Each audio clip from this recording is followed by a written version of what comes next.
my name is Elias Thorne. For most of my life, that name has felt less like an identity and more like a quiet postscript, an afterthought in the grand, bustling narrative of my family. I am an architect, but not the kind who builds soaring glass towers that scrape the sky. I build living things, rooftop gardens that hum with bees in the heart of the city, homes woven into hillsides, structures that breathe with the seasons. My company, Viridian Designs, is a testament to the belief that you can create strength from quiet, patient growth, a philosophy I had, until recently, tried to apply to my own family. I thought that with enough care, enough unobtrusive support, I could eventually cultivate a space for myself at their table. It was with this hope, fragile as a winter leaf, that I planned the reunion.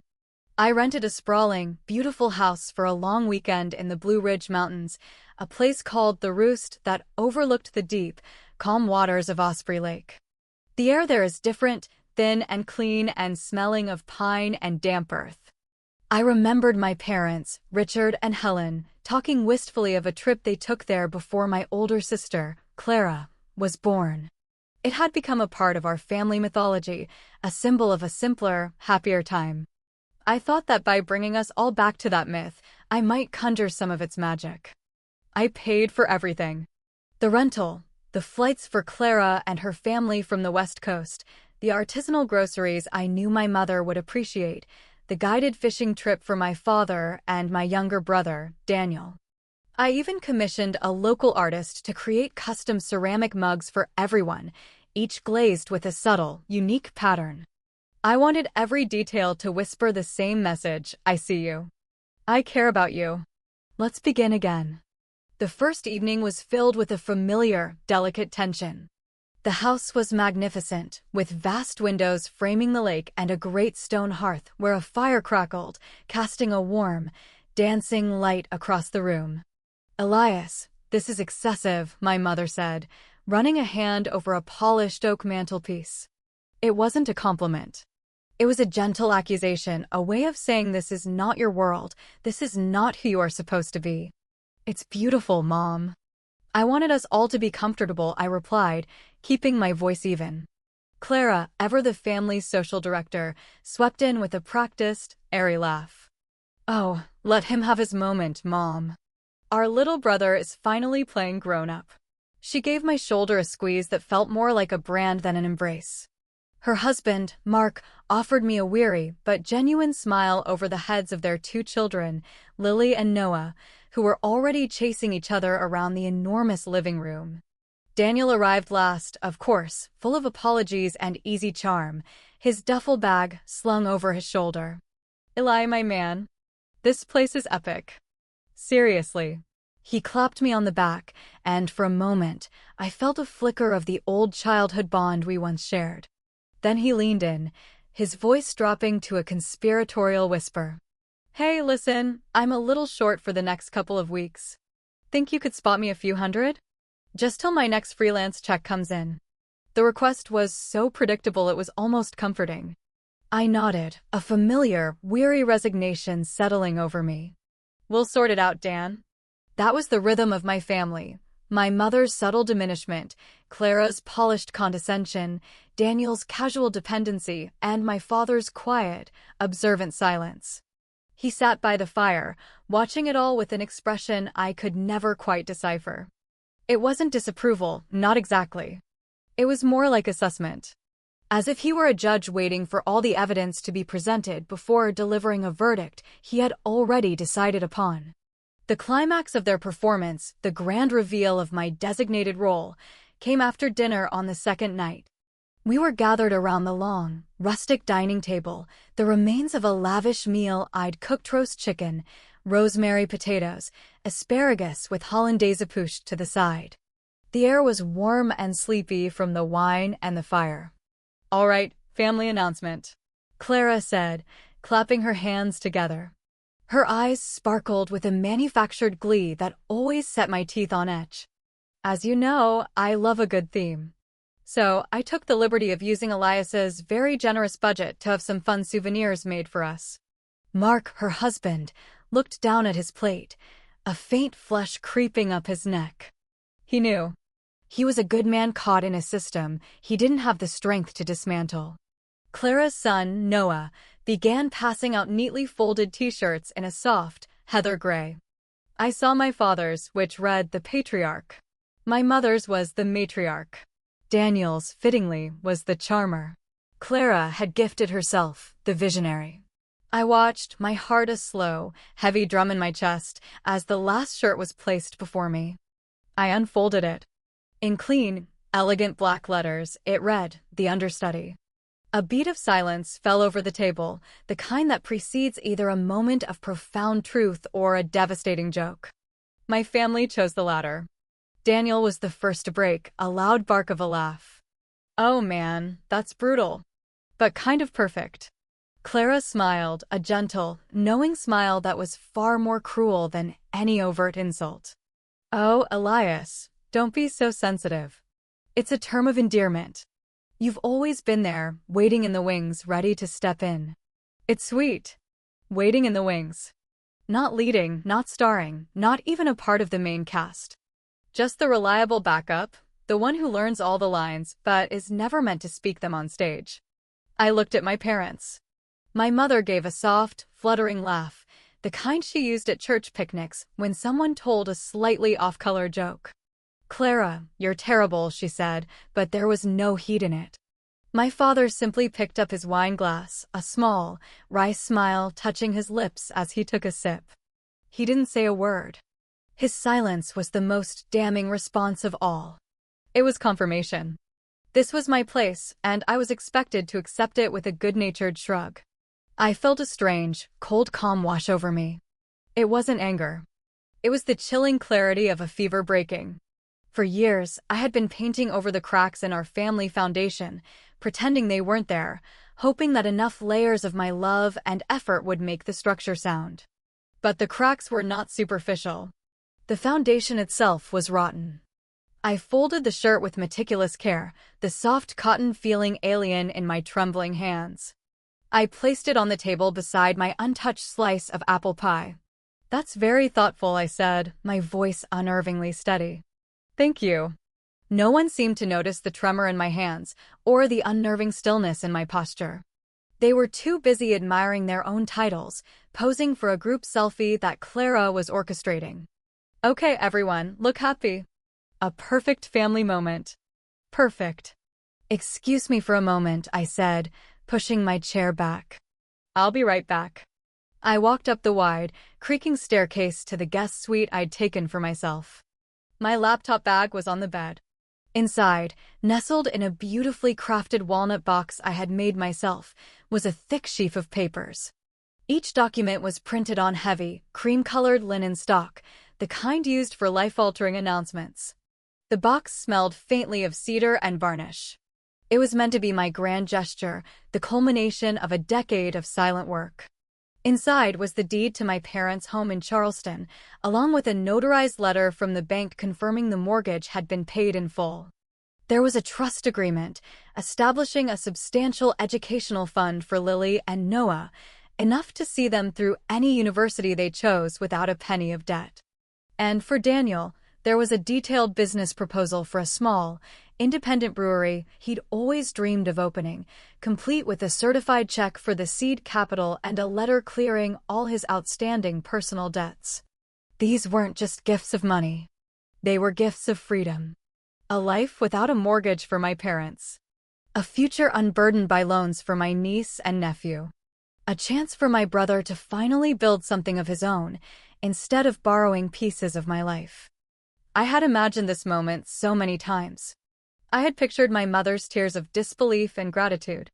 My father's hand, for once, resting on my shoulder with unambiguous pride. I had imagined Clara's shock, the slow, dawning realization that the understudy had written a whole new play. I picked up the box, its weight feeling both immense and insignificant. I walked back down the stairs. They didn't even look up when I returned to the dining room. Clara was still directing the selfie, telling Daniel to tilt his head a certain way. I stood behind my empty chair and slid the papers from their walnut sanctuary. Then, with a slowness that felt deeply intentional, I took the first document, the deed to my parents' house, and tore it cleanly in half. The The sound was quiet, a soft, final rip that was swallowed by the cavernous room. But it was enough. Clara turned first, her phone lowering. "Elias? What is that?" I didn't answer. I took the trust fund agreement for her children and ripped it, too. Then the business proposal for Daniel. One by one, I tore through a decade of my secret devotion. The crisp sound of tearing paper was the only sound in the room, punctuated by the crackle of the fire in the hearth. My father was halfway out of his chair, his face a mask of confusion and dawning alarm. "Elias, what in God's name are you doing?" I carefully placed the pile of shredded linen paper on my plate, on top of the pie I would never eat. I looked at each of them, my gaze lingering for a moment on their stunned faces. A genuine smile, the first one I'd felt all weekend, touched my lips. It was a smile of pure, unadulterated relief. "Enjoy the rest of the weekend," I said softly. "The house is paid for until Monday." Then I turned and walked away. I didn't slam the door. I didn't raise my voice. I just walked out of the warm, firelit room, through the heavy oak door, and into the sharp, cold mercy of the mountain night. The air was like a bracing slap, waking me from a long and troubled dream. I didn't even go back for my jacket. I didn't need it. A different kind of warmth was spreading through me, a fierce, protective heat I hadn't felt in years. It was the warmth of self-respect. I got in my car and just sat there for a long time, my hands resting on the steering wheel, watching my own breath fog up the windshield. The silence was profound. Then my phone, lying on the passenger seat, lit up. It was Clara. I ignored it. A moment later, it lit up again. Daniel. Then my father. The calls started coming in a frantic, overlapping flood, a digital cascade of panic. They were finally starting to understand what they had lost. Not the money, not the gifts, but the person they had so casually and consistently underestimated. The understudy had just walked off the stage, and he wasn't coming back. The 3-hour drive back to my home in Port Blossom felt like a journey across a continent. The smooth ribbon of highway unspooled before me, a path leading away from the mountains and the life I had just dismantled. With each mile, the weight in my chest seemed to lighten, replaced by a vast, quiet emptiness that was not unpleasant. It was the emptiness of a field cleared for new planting. I didn't answer their calls. I let the phone buzz and chime on the passenger seat, a frantic chorus of belated realization. I knew what they were doing. They would be huddled together, piecing together the torn scraps of paper, the elegant font and official letterhead slowly revealing the magnitude of what I had destroyed. The confusion would curdle into anger, and the anger into blame. It was their well-worn cycle. My role in the family, the understudy, hadn't been invented for a T-shirt. It was a title I had been auditioning for my whole life. I remembered being 10 years old, spending weeks on a diorama of a rainforest ecosystem for a school science fair. It was intricate, with tiny clay monkeys and a stream made of blue resin. I'd received a blue ribbon. I brought it home, bursting with pride, only to find the house in a state of low-grade panic. Daniel, then 12, had borrowed our father's vintage fly rod and snapped it in half, trying to cast across the entire neighborhood creek. My blue ribbon was briefly acknowledged with a distracted "That's nice, honey," from my mother before the focus shifted entirely to Daniel's transgression and the subsequent drama.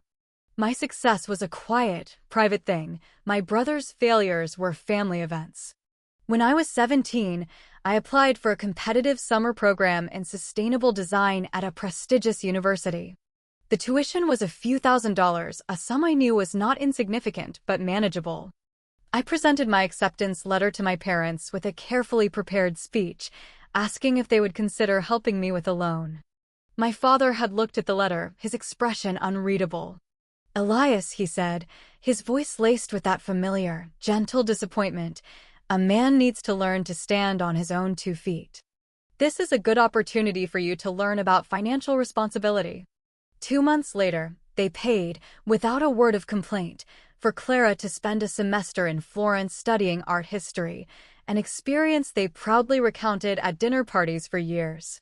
The year after that, They co-signed a loan for Daniel's first brand new car, which he promptly wrapped around a telephone pole.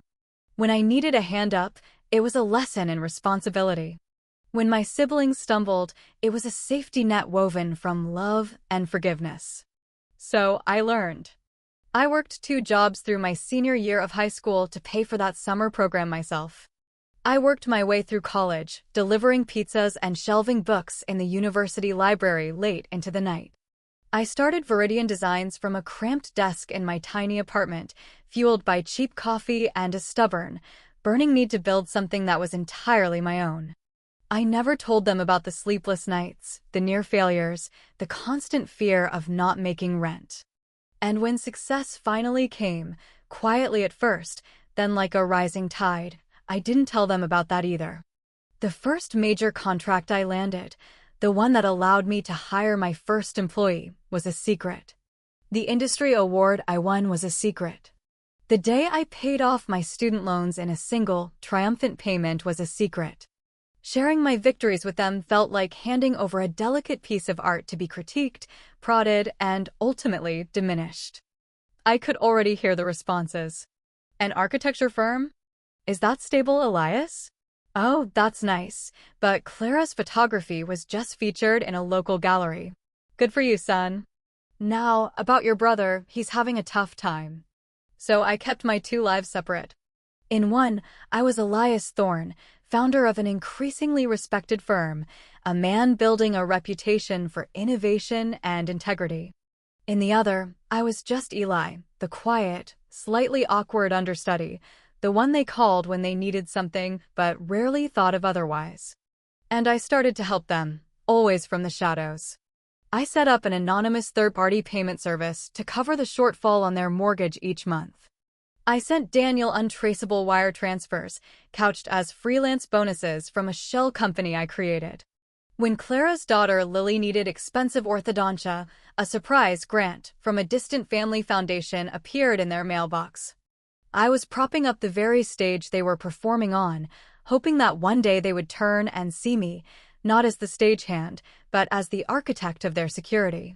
The reunion at the Roost was meant to be the end of that secrecy. It was supposed to be the moment I finally merged my 2 lives, stepping out from the wings and into the light, not with arrogance, but with an open heart. The walnut box of documents was my script. I had practiced the scene in my head 100 times, 100 different ways. Instead, they had handed me a t-shirt that told me they preferred me in the dark. By the time I pulled into my own driveway in Port Blossom, the first wave of their counteroffensive had already begun. A text from a cousin in another state lit up my phone. Hey, just saw Clara's post. Hope you're doing okay. Don't let them get to you. My fingers felt clumsy as I opened the social media app. There it was. A beautifully filtered photo of the family at the dining table, minus me. They were all smiling, holding up their t-shirts.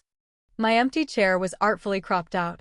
The caption, penned by Clara, was a masterpiece of passive-aggressive martyrdom, such a beautiful family weekend, tinged with a little sadness. It's so hard when someone you love is struggling. Sending all our light and prayers to our dear brother. We're here for you when you're ready to accept help. The comments were a flood of sympathy for her. You're such a strong family. Thinking of you, Clara. It's not easy. He's lucky to have your unconditional love. Struggling. Accept help. They were painting a narrative of my mental instability, my emotional breakdown. They were recasting my act of self-preservation as an act of self-destruction. My father had once told me that the person who tells the story first wins. They were telling their story, and they were telling it fast. A new text came in. It was from Daniel. Dude, what the hell was that? You completely embarrassed us. Mom is a wreck. You need to get some serious help.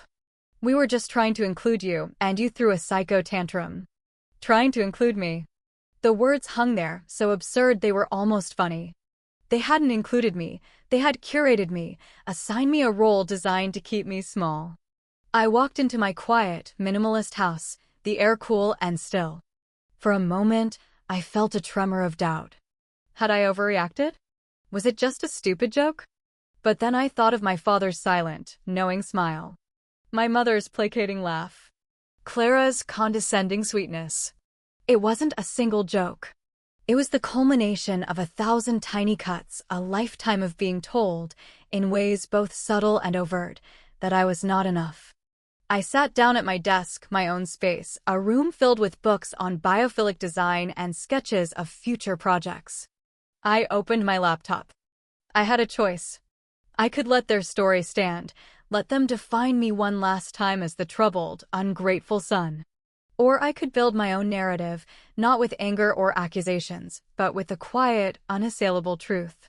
I pulled up an email draft I had prepared weeks ago, addressed to a woman named Anya Sharma, a senior journalist at Hearth and Horizon, a prestigious magazine dedicated to architecture and thoughtful living. She had been wanting to do a feature on me and Viridian Designs for months, a story about my unconventional path. I had been putting her off, waiting for the right time. I attached the scanned copies of every document I had torn up at the lake house, the paid-off mortgage, the trust fund, the business seed money. I wrote a brief, simple cover note. Anya, I think I'm ready to tell my story now. Not just the story of my company, but the story of why I built it. Here is the foundation. I hit send. And for the first time since leaving the mountains, I took a deep, steadying breath. The narrative was no longer theirs to control. In the days that followed, a strange quiet descended. I turned off my phone, letting the frantic calls and texts go to a digital void. I needed to disconnect from their noise to reconnect with myself. I spent my time at my studio, losing myself in the clean lines of new blueprints and the earthy smell of the mosses and ferns in our on-site greenhouse. Work had always been my sanctuary, but for the first time, it didn't feel like an escape. It felt like my life. The article in Hearth and Horizon was published online a week later. Anya had titled it, "The Architect of His Own Life, How Elias Thorne Built More Than Just Buildings." It was a masterpiece of gentle, incisive journalism. It began with the story of Viridian Designs, my philosophy of sustainable, integrated architecture. It showcased my projects with beautiful, sun-drenched photographs of green roofs and homes that seemed to grow from the earth. And then, it delved deeper. Without sensationalism, Anya told the story of the silent support I had provided my family for years. She included images of the scanned document, the gifts I had intended to give. The article didn't paint my family as monsters. It simply presented the facts, the anonymous mortgage payments, the educational grants, the quiet bailouts. It framed my success not as a rebellion against my family, but as a result of the resilience I'd had to build in their absence of support. The story of the reunion was told with quiet dignity. It mentioned the custom t-shirts, quoting the title they had given me, the understudy, and described my response not as a psycho tantrum, but as a moment of profound and quiet clarity. The final paragraphs were about the importance of setting boundaries, of choosing to build your own shelter when the home you were given is no longer safe. The article didn't explode. It smoldered. It was shared first within the architecture and design communities, then it began to spread. People were drawn not to the drama, but to the theme of self-worth. I received emails from strangers, from other understudies who had spent their lives in the shadows of more charismatic siblings or demanding parents. They wrote to me about their own moments of quiet clarity, their own decisions to walk away and build something new. "Thank you for showing me that choosing yourself isn't selfish," one woman wrote. "It's survival." The first communication I received from my family was a clipped, formal email from Clara. "I cannot believe you would air our private family matters in such a public and vulgar way. You have humiliated us. I hope you're happy." Humiliation, I thought, was a mirror. She was seeing her own behavior reflected back at her, and she didn't like the image. Daniel sent a string of furious, misspelled texts. "You're some kind of narcissist, man. I can't believe you would do this to your own family. We loved you." The past tense was not lost on me. A letter arrived from my parents, my mother's elegant, looping handwriting on thick, cream-colored stationery. It was not an apology. It was a carefully constructed testament to their own victimhood. It spoke of their sacrifices, of the roof they had kept over my head, of the meals they had cooked. It detailed all the ways they had loved me or believed they had.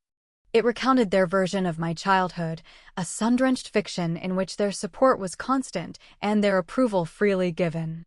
The T-shirt was a misguided joke. My reaction was a shocking and disproportionate betrayal. They were hurt. They were confused. They could not understand how their loving, quiet son had become this cold, cruel stranger.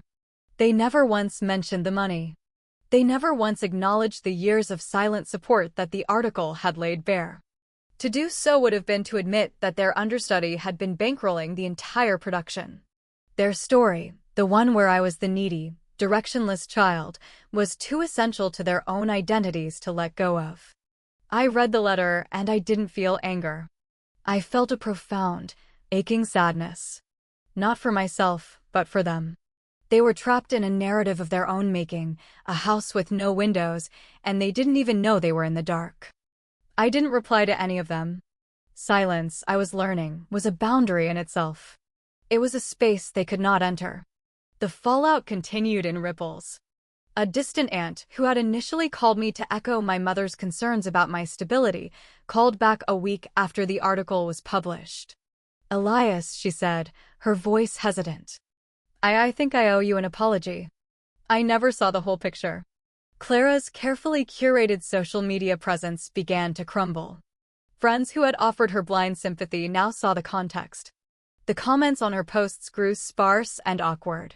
Her husband, Mark, who had always seemed to be holding his breath around her, finally exhaled. He called me one evening. "I just wanted to say I'm sorry, Elias," he said, his voice thick with an emotion I couldn't quite place. "I saw what was happening for years, and I never said anything. I never stood up for you. That's on me." A few months later, I heard through my aunt that he and Clara had separated. He wanted to raise their children in a home where value wasn't a competition. Daniel's freelance career, which was already precarious, hit a wall. Some of his clients, it turned out, were also readers of Hearth and Horizon. The image of the charmer was less appealing when juxtaposed with the reality of his financial dependency. My parents retreated. They sold the house in Charleston, the house I had secretly kept for them, and moved to a smaller condo in a retirement community. They couldn't afford the upkeep without the invisible subsidy I had been providing. I did not take pleasure in their struggles. Each piece of news brought a pang of the old, vestigial guilt, the ghost of the son who just wanted to make them happy. But beneath the guilt was a bedrock of peace. I was no longer responsible for their foundation. I was only responsible for my own. And I began to live. I took a month-long trip to Japan to study traditional joinery and forest bathing, something I had dreamed of for years, but had always postponed, tethered by a sense of familial obligation. I started a non-profit arm of my company, the Viridian Seedling Project, which designed and built community gardens in underserved urban neighborhoods for free. I poured the energy I had once spent trying to earn my family's love into nurturing growth in places that truly needed it. One evening, I was walking through one of our new rooftop gardens. The sun was setting, casting long, golden shadows over the city. The air smelled of lavender and tomato plants and damp soil. A young girl, no older than Lily, was carefully watering a pot of marigolds, her face a mask of intense concentration. She looked up at me and gave me a shy, gap-toothed smile. In that small, uncomplicated moment of connection, I felt a sense of belonging more profound than anything I had ever felt in my parents' home or at a family gathering. This was my family, now not one of blood, but one of shared purpose. A family of fellow builders, of gardeners, of people tending to life in all its forms. I don't know if my family will ever truly understand why I walked away. Perhaps they still tell the story of the reunion, a tragic tale of their son's inexplicable breakdown. Perhaps, in the quiet moments, a sliver of doubt creeps in. I may never know. Reconciliation is a door, and it requires people on both sides to be willing to turn the handle. I have left my side unlocked, but I am no longer standing there, waiting. I have my own house to tend to now. It is a quiet, sturdy structure built on a foundation of self-respect, with walls of firm but gentle boundaries and windows that open to a future of my own design. It is a place where I am not the understudy, but the architect, the builder, and the resident. And for the first time in my life, I feel completely and utterly at home.